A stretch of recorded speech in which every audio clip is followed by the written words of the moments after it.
আমার এক খালামণির হাতে ইলিশ মাছ রান্না আমাদের সবার অনেক পছন্দ ছিল। তার সেই ইউনিক রেসিপিতে আজকে আমি ইলিশ মাছ রান্না করব। এটা খাওয়ার পরে আমার হাসব্যান্ড বলল, এখন থেকে এভাবেই রান্না করো।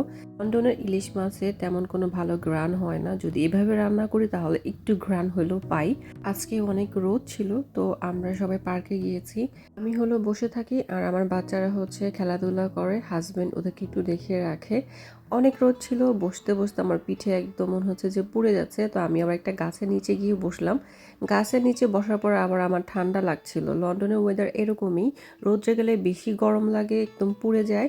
আবার আপনি গাছের নিচে বা ছায়ায় গেলে মনে হবে খুব ঠান্ডা লাগছে। আমি ছায়ার নিচে বসার পর আমার কাছে মনে হচ্ছিল আমি এসিতে বসে আছি আর আমার হালকা হালকা ঠান্ডা লাগছে। এখন ওদের খেলাধুলা শেষ, আমরা বাসায় চলে যাব। বাসায় এসে মাছটার জন্য সবার আগে আমার যে কাজটা করতে হবে সেটা হচ্ছে কিছু পেঁয়াজ ব্লেন্ডার করতে হবে। এখানে আমি ব্লেন্ডার পেঁয়াজ ইউজ করছি। এই রেসিপিতে ব্লেন্ডার পেঁয়াজটাই ব্যবহার করতে হয়।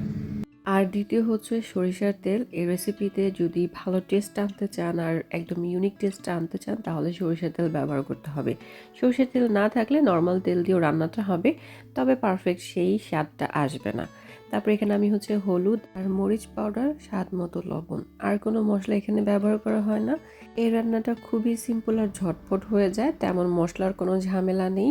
এখানে আমি এই 2 ধরনের মশলা ব্যবহার করছি। আর একটা আপনারা চাইলে ব্যবহার করতে পারেন, সেটা বাটা জিরা। বাটা জিরাটাও দিলে এখানে খুব ভালো লাগে।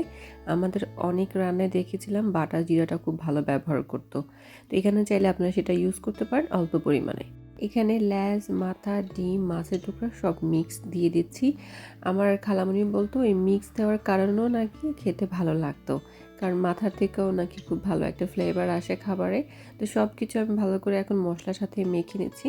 মেখে নেওয়ার পর আমি এখানে অল্প পরিমাণে পানি দেব, খুব বেশি না, তবে আরও বেশি একটু দেওয়া যায় যদি আপনারা ঝোলটা বেশি খান। যেহেতু আমার মাছের পরিমাণ কম, এই জন্য আমি পানির পরিমাণটাও কম দিচ্ছি।